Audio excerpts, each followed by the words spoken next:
যদি নির্বাচনের তালিকা সম্পূর্ণ না হয় তাহলে ভোট করবার কোনো মূল্য থাকে না, ভোট করবার কোনো বৈধতা থাকে না।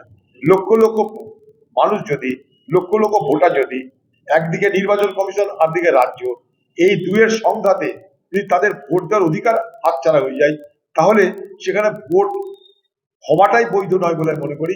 তাই আমি দাবি করেছি যে যতক্ষণ পর্যন্ত না মানুষের ভোট দেওয়ার অধিকার সুরক্ষিত হচ্ছে, ভোটার তালিকা সম্পূর্ণ করার মধ্যে দিয়ে, অবাধ করার মধ্যে দিয়ে, ততক্ষণ পর্যন্ত নির্বাচন করা উচিত নয়, নির্বাচন স্থগিত রাখা উচিত। এটা আমার খুব দায়িত্ব নিয়ে এই বক্তব্যটা আমার পক্ষ থেকে বলার চেষ্টা করেছি।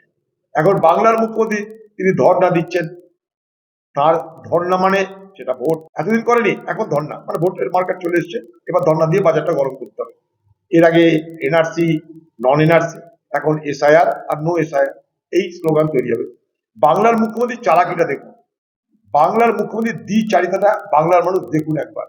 যাদের আজকে ভোটার লিস্টের নাম ওঠেনি, আমি তাদেরকে বলবো বাংলার মুখ্যমন্ত্রীর দ্বিচারিতা সম্পর্কে একটু দেখুন আপনারা। এ কি বলেছিল বাংলার মুখ্যমন্ত্রী, যতক্ষণ পর্যন্ত না আমার নাম না উঠবে ততক্ষণ আমি লড়াই করব এবং ভোটার লিস্টে সকলের শেষে আমার নাম তুলব। বলেছে কিনা বলুন? ভোটার লিস্টে সকলের নাম উঠে যাওয়ার পর তারপরে মমতা ব্যানার্জি তার নাম সেখানটা অন্তর্ভুক্ত করবে। প্রতিশ্রুতি কার? বাংলার মুখ্যমন্ত্রী মমতা ব্যানার্জি। আজকে কিন্তু সেই জায়গায় দাঁড়িয়ে আছেন, চুপচাপে নিজের নাম তো তুলে নিয়েছেন।